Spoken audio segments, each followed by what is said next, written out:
Today, we're going to take some steel salvaged from our Oliver 252 disc and start making a welding table.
So some of you asked that we repurpose that old disc, and we decided we're going to make a welding table.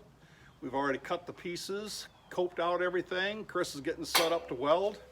This is going to be fun.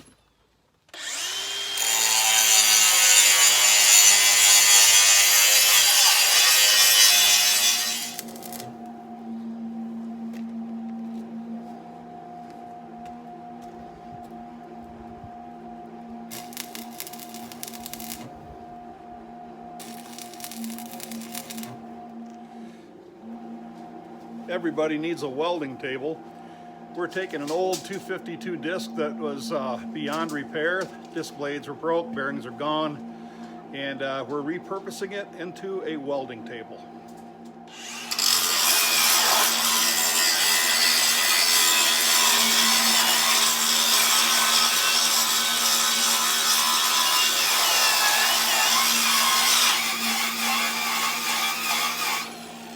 Man, that eats batteries quick.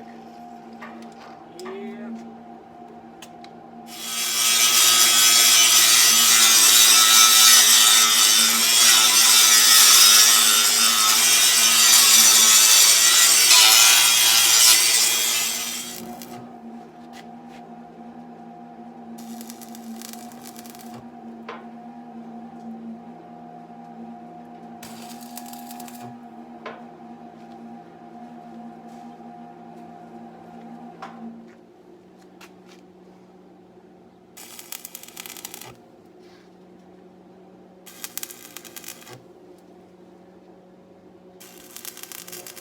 You know, at this point, it wouldn't be too hard to put it back together. It's a disc, right? The old metal is a challenge. Got to clean it all up. Got to get down to that nice clean metal for Chris to be able to weld. So we're grinding an awful lot, getting down to that clean metal. But it's coming along well. Probably get the rest of those gussets on today, flip it over, and weld the other side. I got to cut these, they're a U-shaped thing that the wheels, the axle used to go in. Those got to come off. So we'll get as far as we can. This is probably going to be a several part video. This will be part one. So stick around, see how much more we get done today.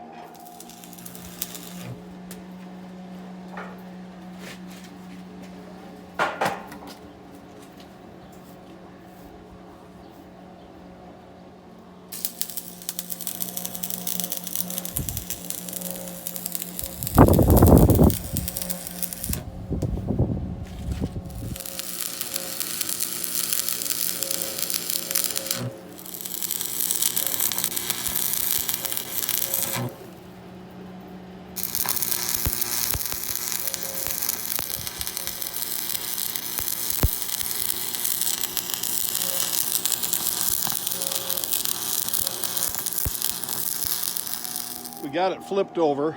We're gonna grind the scale and crap off where the welds need to be done on this side. This will be the top.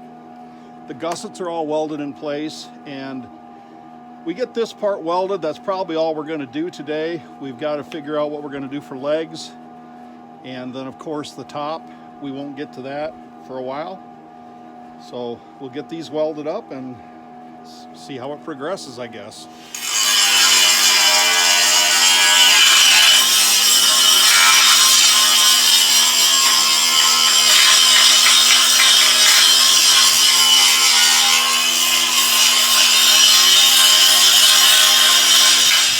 End of the day, it's as far as we're going to go with this project. And just a quick overview of what we've done. We started out with the salvage material from my old Oliver 252 disc. I ended up cutting these pieces to 43 inches long and then coped all the ends so that they would fit into this C channel. We had to grind everything where metal met metal so that Chris could weld it, get good contact to weld. Then after all of that was done, then we took the old gussets that was on the top of the disc, actually it was on the top and the bottom, and we cleaned those up and put them on the bottom of this frame, and that's where the legs will attach to those gussets. Now, we haven't decided yet if we're going to use like square legs, cylindrical round legs. We don't know, and that's going to come down the road when we do decide. But what I've got ahead of me right now is I've got a whole lot of grinding to do. I've got to get this cleaned up so that when we weld this 1/2 inch top on here, we got a good clean surface, as well as I have to clean the bottom where those gussets are so that the legs will attach. And also I need to clean up the whole framework, the exterior that you're going to see, because that has to accept paint and decals. I've reached out to Chris Losey, the Oliver guy, and it's a good possibility that this disc was sold from his dad's dealership. He's local, so I've reached out to him, and he's going to send me some dealership decals or magnets or something that'll be a cool little touch to this. On top of what I've already explained, as we go along, we don't have a blueprint for this at all. We're just flying by the seat of our pants. So as we go along, there'll be things that we're going to add. My son and I talked about taking these, what do you want to call them? I don't know. That's what the wheels pivoted in, the axle pivoted in, and maybe incorporating those somehow to put the welding rod canisters in. So there's going to be some added touches that we're going to do to this as we go along. But for now, that's it for part 1, and I don't know when we'll get back for part 2 or 3 or however many parts there will be to this series, but part 1 is going to be what you're watching right now, and stay tuned for the rest of the parts that come along later down the road. So I'm going to wrap this up, call this a video, and say thank you for watching, and until the next time, take care and God bless.